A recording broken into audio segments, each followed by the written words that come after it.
Perfect. Okay. So, as Ashley said, again, my name is Jay. I am a volunteer educator with the Financial Education Partnership. We are a 501(c)(3) based out of Rockville, Maryland. And I own Go Comprehensive, which is based right here in Harrisburg, which is a retirement guidance firm.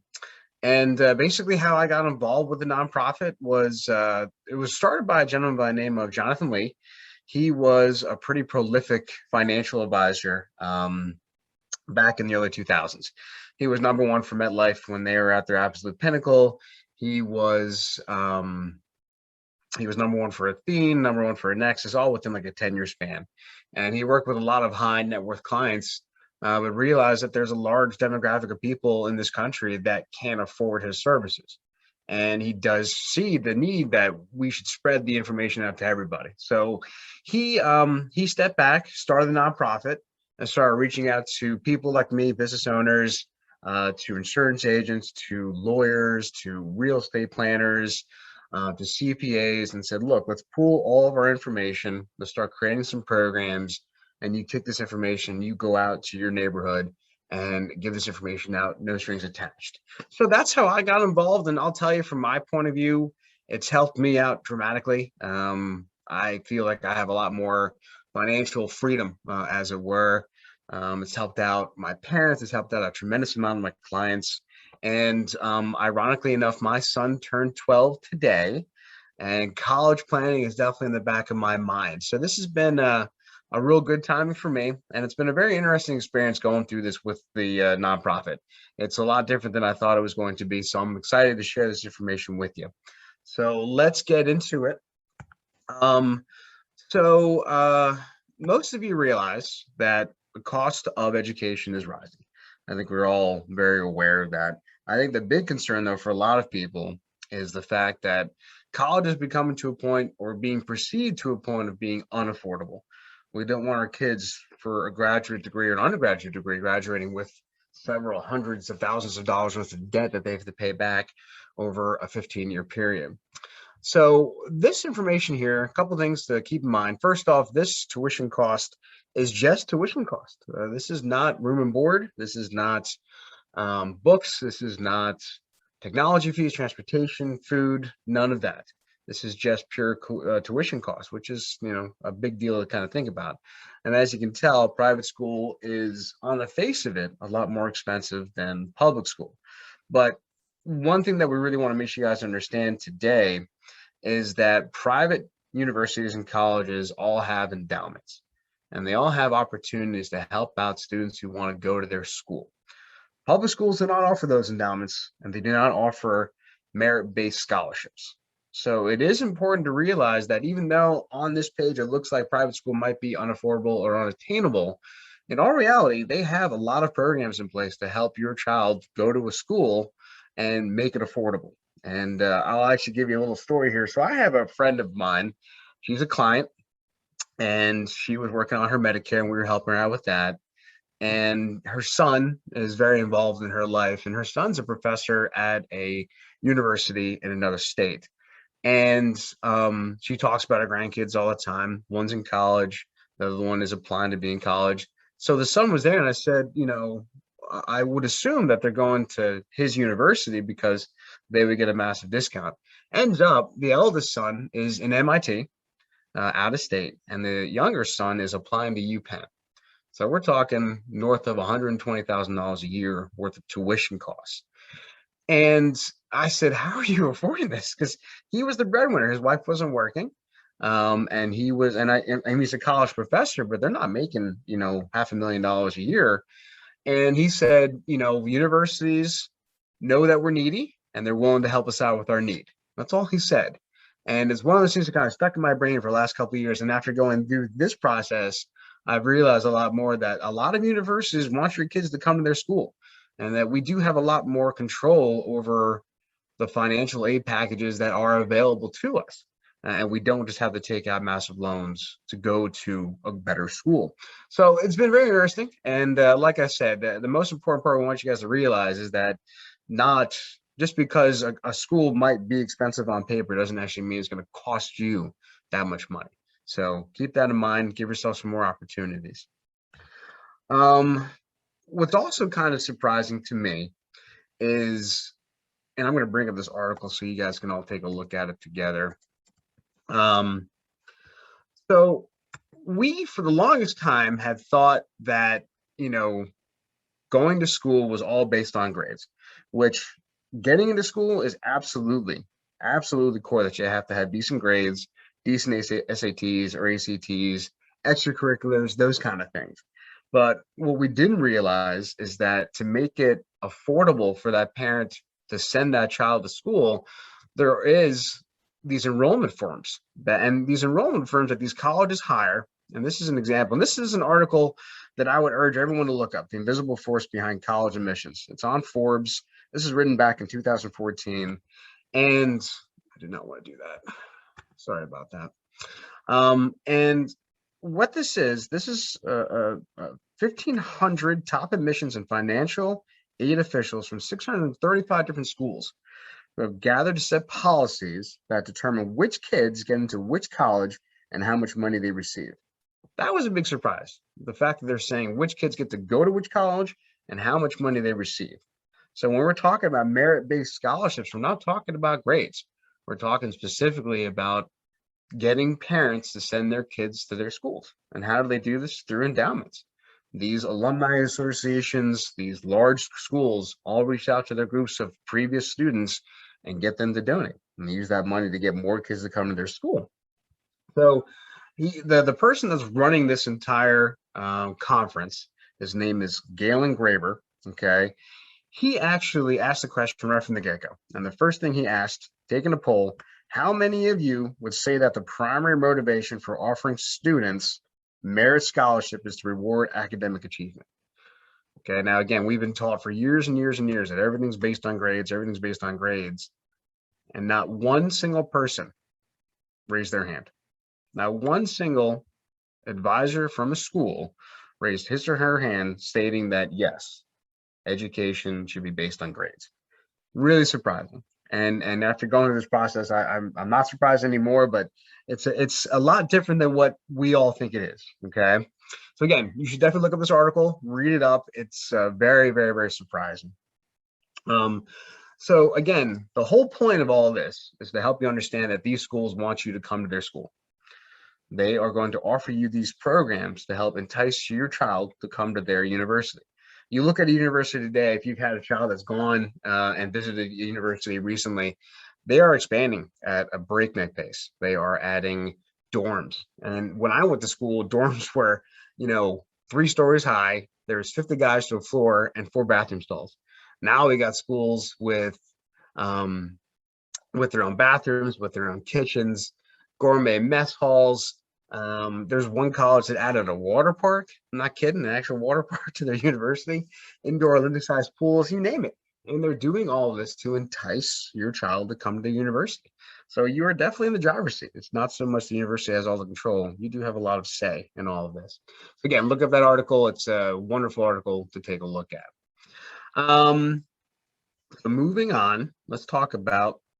Oh, actually, this is also really good, and I'll be able to send a copy of this presentation to everybody if you would like a copy of it. But these are some important websites that we suggest you taking a look at. You can definitely try to traverse this whole thing on your own, but obviously it's complicated, and we would suggest setting up a time to chat so we can help you through the process. A couple key things on this page: the FAFSA, second one down. That's super important to be aware of. That's the basis for your financial aid. All right.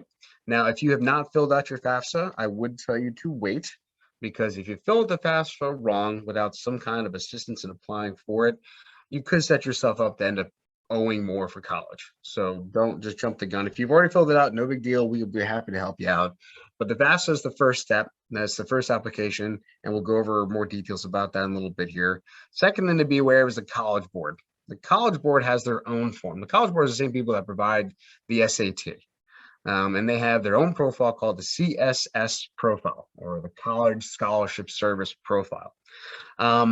That's a very important form to fill out that private universities use to determine merit-based aid. Now, that form is far more intrusive. They ask you a lot of details, which I'll go over that in a little bit, but those are two very important things to keep in mind to start the process. Big Future is a great website to look up a lot of data about schools. We'll give you cost basis and a lot of great things. Now, the one thing that all this stuff really won't tell you, and what most college recruiters won't tell you as well, is when you go to them, you go visit that school and they're excited for you to apply and go through this whole process with them. And when you ask them, okay, how do I pay for all this? They always say, we've got a great financial aid package available. We'll be happy to help you out. But remember, financial aid is loans.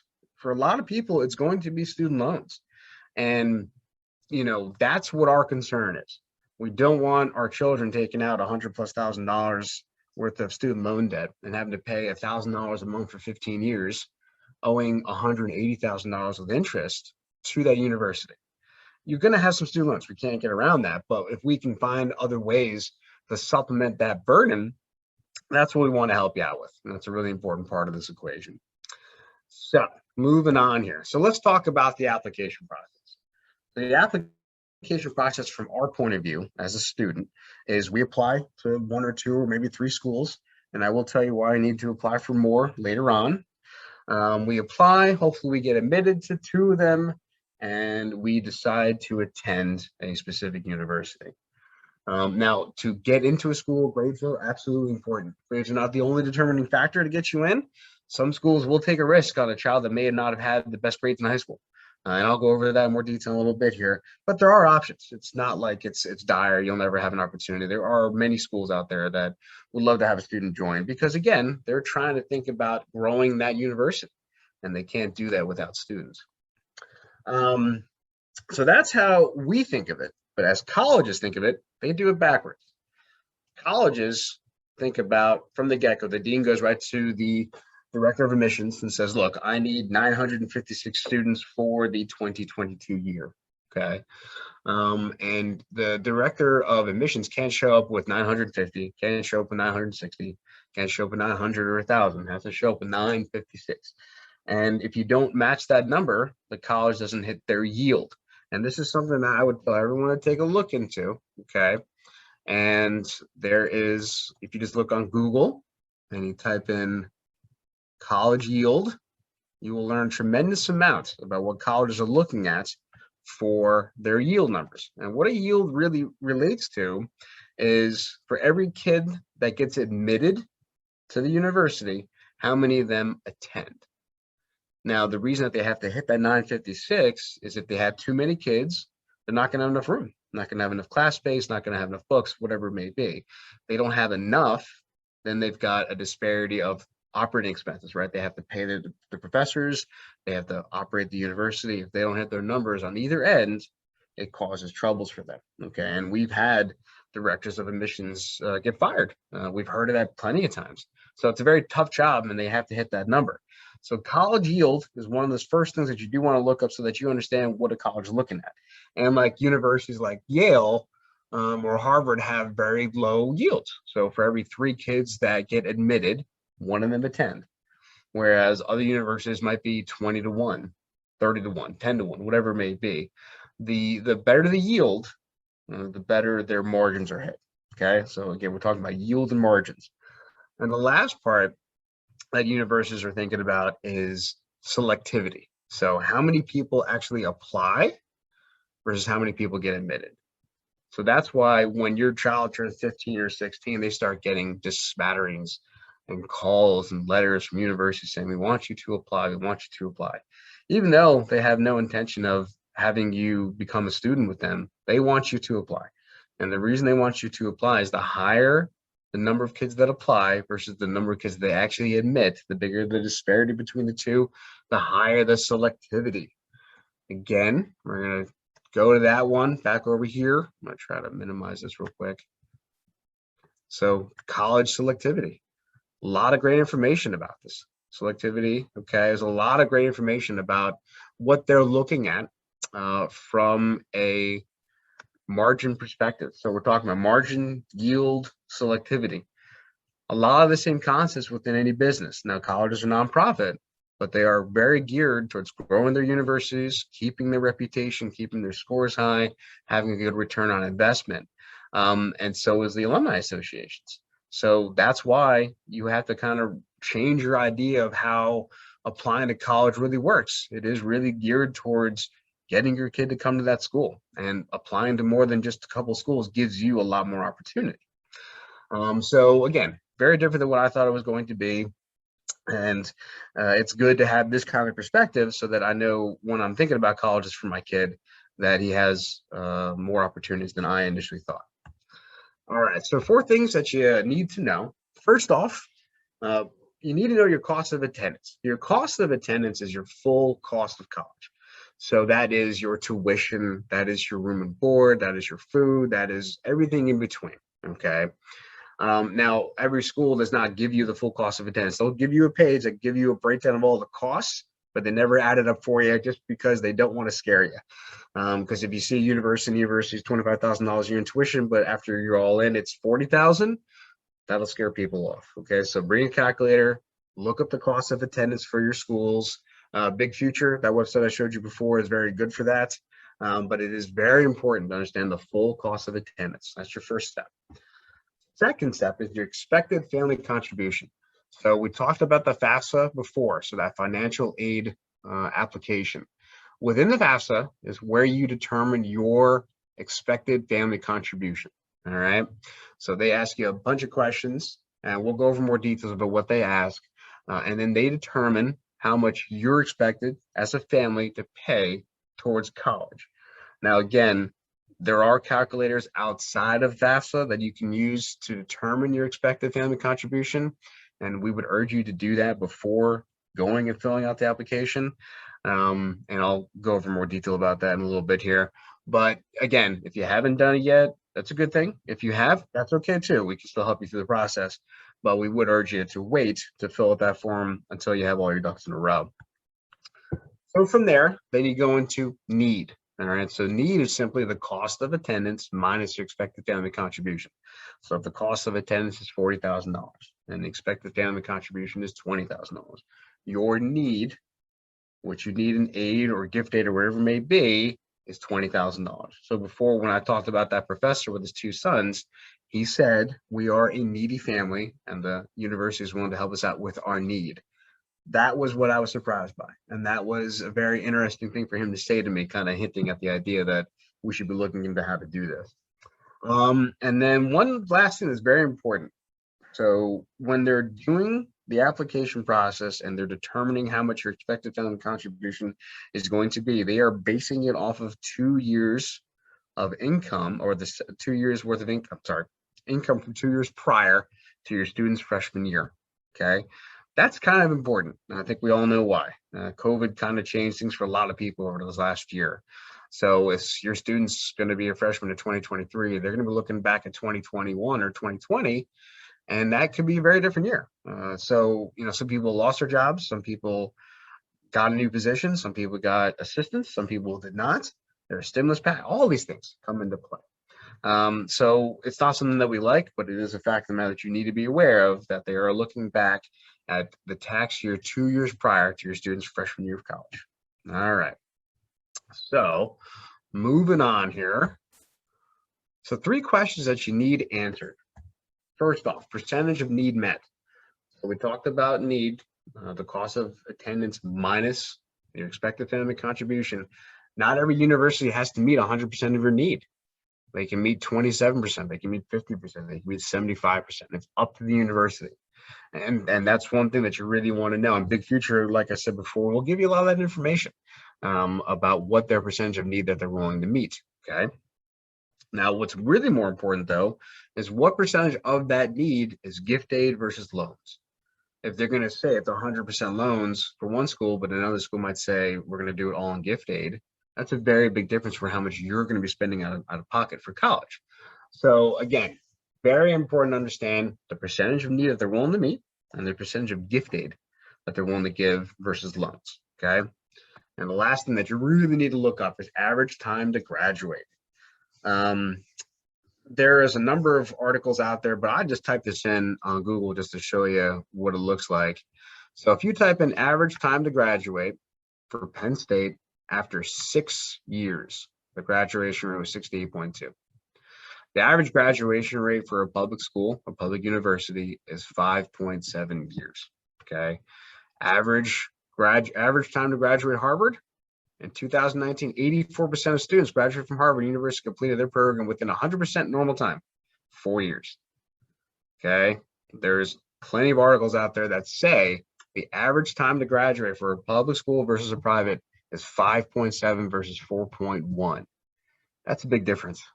Okay. If my parents knew, and I was on the 5.5 year plan when I went to my university, which was a public university. If my parents knew ahead of time that there was going to be a higher propensity for me to have 2 more years of college, they wouldn't have let me go. I'll be honest with you. They would have said, no, we'll go to a school that's going to get you out sooner. And here's why. There's opportunity cost that you're missing out on. Say you go to school, your student does well, and they go become a software engineer. And they're making $80,000 a year right out of college. I mean, that's wonderful, right? But now if they're at a public school and they're in that school for 5.7 years, that's 2 years of income that they're not going to earn. So that's $160,000 that they didn't earn. Not to mention, they're still got to take out student loans. So if they're talking $30,000 a year worth of student loans, we add that to the bill, you're talking $220,000 worth of opportunity cost that is lost. All right. So we do want our kids to graduate sooner rather than later. It's better for them financially when it comes down to it. Again, I was never aware of this. I looked it up. It is definitely there. So remember, average time to graduate is a very important thing to be asking when you're looking at your financial aid plans. So let's talk about EFC and kind of how they make it work. So the expected family contribution, this is a generic kind of breakdown of what they've seen in the past. Say a family makes $100,000 a year. Now, in the eyes of the government and the eyes of the university, that is affluent. I know plenty of families that make $100,000 a year who do not feel affluent. And we're all in that same boat. They look at your assets. Now, they do not look at retirement accounts values. So retirement accounts do not count towards the FAFSA. They absolutely do towards the CSS, but they do not towards the FAFSA. Okay, so after going through the calculations, which it is a complicated procedure, and I'll go over more details about that, they come up with an expected family contribution of $20,000. All right, so they're saying from $100,000, we're expecting you to pay $20,000 towards school every year. Okay. Now, the problem for us in that math is we're not taking home $100,000 a year worth of income. We're taking home, that's the gross amount, right? Most of us don't take home our gross amount. Most of us take home our net amount. So our amount after taxes, after contributions to 401ks, after health insurance premiums, after dental premiums, after whatever it may be. So we're talking about taking 20% off of our gross amount of income, realistically, is that's going to be our take-home pay. So instead of walking away with $100,000, we're really talking about coming home with $80,000. And then we're going to add $20,000 a year to a tuition bill. So now you're going from living off of $80,000 to $60,000 a year. That's a big deal. And we really want to help you reduce your expected family contribution to give you the best opportunity so that you're not financially strapped for that college bill. So let's talk about the true cost of college. So we've been talking about public school versus private school a lot, and we're going to talk some more about what to kind of determine makes it more affordable for you as time moves on. So the first thing, as you can see here, that's a public school that's $20,000 a year, and you got a private school that's $40,000 a year. And if your expected family contribution is $20,000 for both, right? Because it's the same form. All right. Your need is $0 here or $20,000 here. Now, on the face of it, it looks like the public school is a better option, right? But again, what about that need? What are they willing to take care of for you at that private school? So let's go into more of the detail about that. All right. So there's a lot of numbers up here. If you guys get lost, just let me know. We'll go over it again. So we're only talking about private school, just so everyone's clear on that. We have school A and school B. They're both $40,000 a year. All right. First thing we know our EFC. Our EFC is $20,000 based on what our family information was. Right. So 20,000, 20,000, same for both. Our need is the same, 20 and 20. Okay. Percentage of need met. School A is 90%. Pretty great. It's percentage of school met at school B, 50%. Not so great. Okay. So that means that they're willing to help you meet 90% of the $20,000. So they're going to meet $18,000 worth of your need. Now, that still means you have $2,000 you have to come up with outside of that need package. So there's $2,000. And now what percentage of that need is loans? That's a real important question to ask. And if that percentage of that need is only 50%, that means you have a $9,000 loan you have to take out plus the $2,000 from before. So now we have $11,000 of loan and unmet need plus our EFC at $31,000. Now these guys only meet 50% of our need, which is a bummer, but of that need, it's all met with gift aid. So none of it's in a loan, it's all in gift aid. So that means that even though they're only willing to meet 50% of our need, but they're willing to pay all of it off with gift aid, we're only spending $30,000 a year here. Okay, so understanding your expected family contribution, your need, but more importantly, what percentage of the need is willing to be met by the university or the college, and how much of that need is loans versus gift aid is incredibly important. Because, you know, on the face of it, 50% doesn't sound so great, but when it's all covered in gift aid, it's a much better deal. Okay, so we do need to understand what that is. All right, so some common myths that a lot of people talk about. Too much money. I make too much money to fill out the FAFSA. So the man that or the group that built this program, his name is Brandon Lloyd out of Texas, and he's been doing this for 19 years now. And he says it doesn't matter what your income is. I don't care if you make $6,000 a year, $6 million a year. You should all be filling out the FAFSA. And he talked about this example where he had a couple that their one son was already in college. Very smart kid. He got a 34 in his ACT. The highest grade you can get in ACT is a 36. Okay, so he's a very smart kid. But their daughter was about to start applying to college, and they were already struggling to pay for his education. And they met with Brandon, and Brandon, first thing he said, well, how come he's not getting the presidential award? They're like, what is that? And it's a $6,000 gift or grant, I should say, paid to students that get a 34 or higher on their ACT. They never heard of it. And the reason they never heard of it because they never filled out their FAFSA. Because they didn't fill out the FAFSA, they were never informed that they qualified for that benefit. So $24,000 worth of free money they did not receive. So filling out the FAFSA is a very, very, very important part of the equation. Again, we would ask you to have some advice before you fill that thing out, but it is super important, okay? Another thing a lot of people say is, well, I'm going to go through private scholarships to cover all of my needs. And there's a great website through scholarshipproviders.org. And they'll give you a lot of detail about all the scholarships available. But the most important detail that we want you guys to understand, the average scholarship is under $1,000. They usually offer them to 1 out of 400 applicants. And it's only a one-time scholarship. It's not a scholarship they give every single year. So it's real important to understand that if you really want to go through the private scholarship routine and you're going to a school that's $40,000 a year, you're talking about filling out like 16,000 applications a year. I don't know who has the time to do that, but it's not as fruitful as we have all thought. And actually go into a little more detail of all the student aid out there, loans included. There's $287 billion, okay, for this year, all right? 50% is federal, 10% of that is state. So 60% of that money is in the form of loans and grants, okay?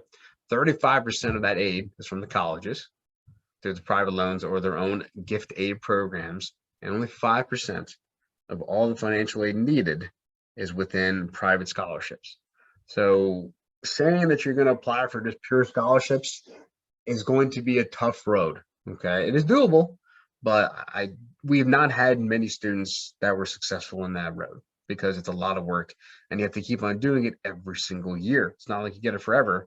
You gotta keep on doing it. Whereas if you can get a merit-based scholarship, it's there for the full 4 years. If you get a grant like a Pell Grant or something like that, or the presidential award, same idea. They keep on coming to you every year while you're in school. So it's very, very important to realize the difference between merit-based versus just a pure scholarship or a private scholarship. Another thing that we've heard a lot of myths about is my son's a genius. He is so smart. He has a 5.0 GPA and he scored a 2,500 in his SATs. But, and he's done everything right. And he's going to go to Harvard for free. Now, Harvard and actually every Ivy League school is a great example is do not offer merit-based scholarships. Not at all. Okay. So would it be worth it for him to go to Harvard and incur $240,000 worth of debt? Or if he did so well in school and could work out a better financial aid package, go to UPenn and maybe pay next to nothing. Who knows? I can't promise you that everyone's going to get into school for free. That's not what we're trying to say by any means. What we're trying to do is really reduce your burden. All right. So, just because your grades are fantastic does not mean they're going to award you scholarships based on that. It's much more about the financial need of the family and what they're willing to offer based on those needs. The other thing that we've heard a lot of times is my kid's an idiot. I'm kidding about that. I objected to this when they told me to say this, but it's a funny little anecdote. And typically when you're asking parents about their kid, it's the boys. It's always the boys that you always hear, my kid's a smart kid, he just doesn't apply. He doesn't apply himself hard enough. We never hear about daughters. Daughters always just kind of on autopilot. They know what to do. They get it done. But boys in general tend to not fit the mold of high school very well. The 9 to 5, the day in, day out. And I was one of those kids. I was definitely one of those kids. Realize a couple of things here. Even though Brandon told the story that he had a kid out of 1.9, he still got him into college. The colleges do see potential. Colleges do understand that the high school model doesn't fit every student. And if they see other metrics that look good, they're willing to give you an opportunity. And they're also willing to pay you to go to that school, which is also incredible. But realize though, if you do get a merit-based scholarship and you are a low performer, they are going to expect you to perform when you're in school.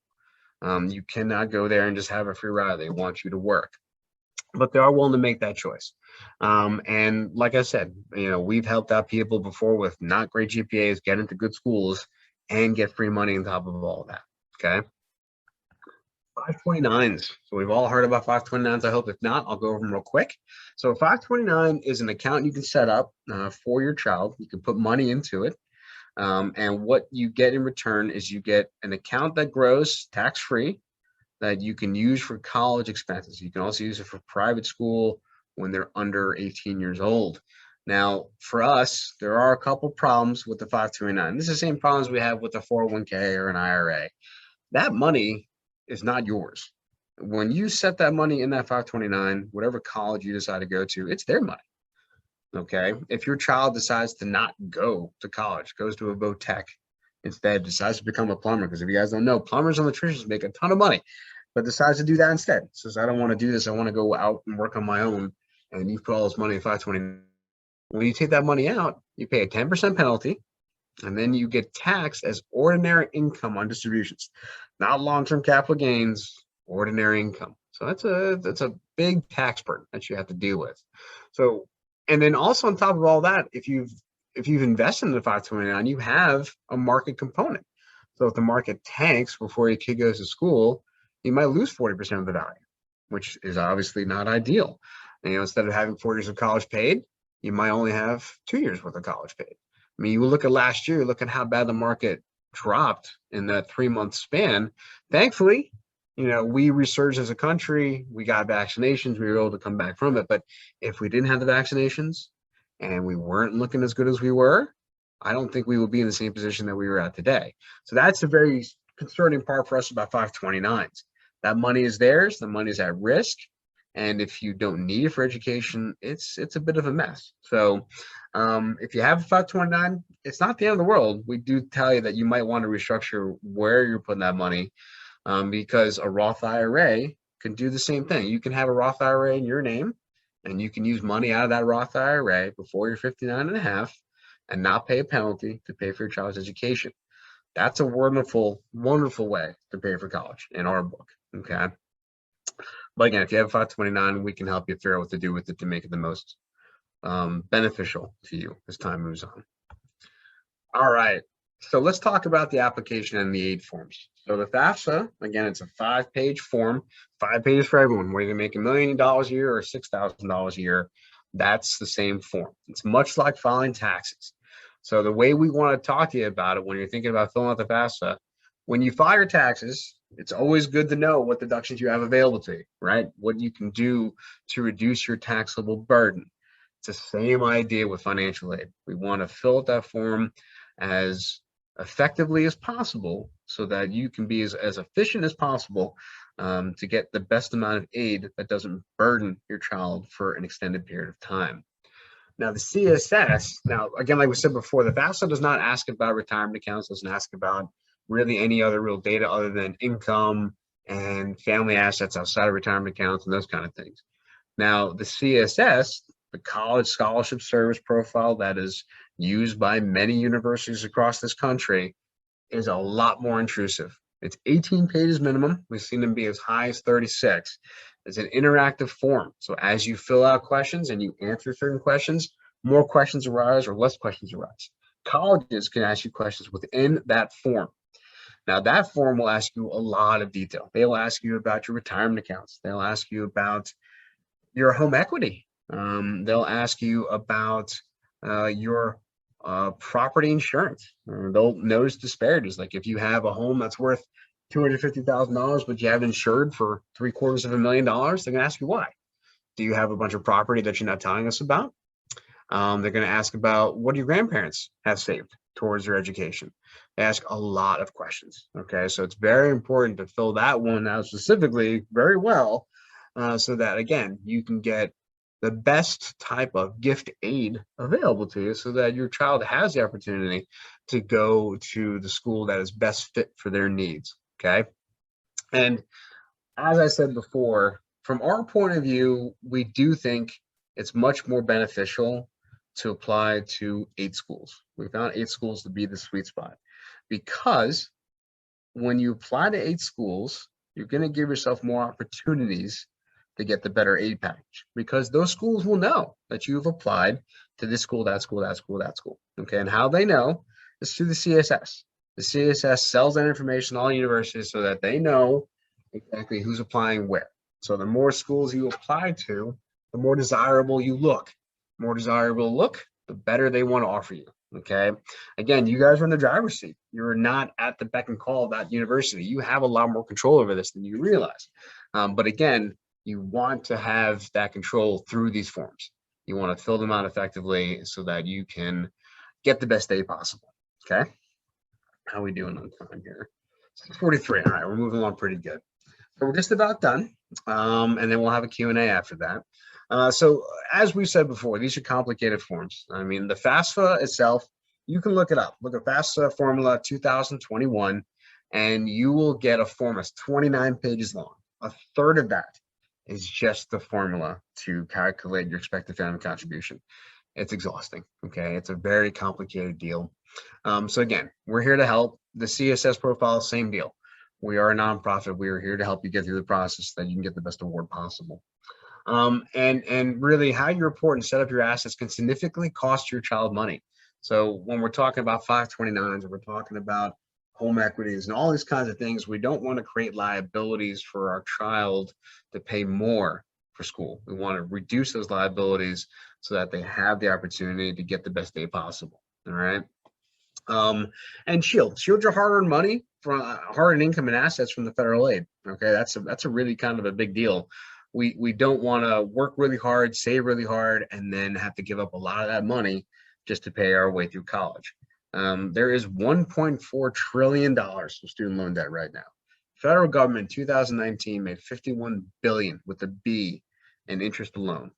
Okay, we all have to be more effective with how we're paying for college. It shouldn't be this high. It shouldn't be this expensive. That's why it's such a sticking point for so many politicians in this country, because it is deterring the economy from growing. Well, I had a friend of mine that I worked with. He graduated from Dickinson University, him and his wife, and Dickinson was not a cheap school. And when they graduated, he owed over $1,000 a month. He just bought his first house 2 years ago. He's 35 years old. So he came out of college, had to just work hard, and had to live in a small apartment. It hindered them from doing a lot of things financially because they had to pay out so much money for student loans. My wife works in the med center. She had a student that just graduated. She was so excited. She was able to get a part-time job at the med center. Then she got her first student loan payment. Student loan payment was $1,200 a month because she went to college and then she went to a technical school. She was like, I can't afford this. I can't afford to stay, because she kept on deferring those payments for all those years. Now that she has an income, she's got to pay it back. So she ended up quitting, finding a job down in Maryland, just because she needed to find a full-time job, had to move away from her friends and her family and everybody just to be able to pay back her student loans. So those are the kind of things that we don't want to see you go through. Brandon, the person that built this program, he's a wonderful person. And how the process works for us is basically, I would have an intake conversation with you, understand where you're coming from, and then we would get you in contact with the college planning division and help you build a plan that makes sense to get you the best day possible. Our process is very thorough. We will help you build the expected family contribution. We will give you all the breakdowns. We can show you what every college is willing to give you. They've built this entire internal program. It was very costly for them to do, and the fact that they're willing to share this with the nonprofit was a big deal for us, because they spent tons of money to build this program. And for them to say, we understand what you guys are trying to do for the country, we're going to help you out with it. So it's a great program. We'll be more than happy to help you out. We're going to open up the Q&A. Before we do that, I hope you guys gathered some good information. My contact information is right there for you. And I give these workshops out completely for free. So if you work at a company and would like to have some kind of continuing education or some kind of program that doesn't cost the company anything to do so, let me know. I'll be more than happy to help you. I enjoy doing this, as you can tell. And thanks again for attending tonight's presentation. So I'm going to turn off my screen here.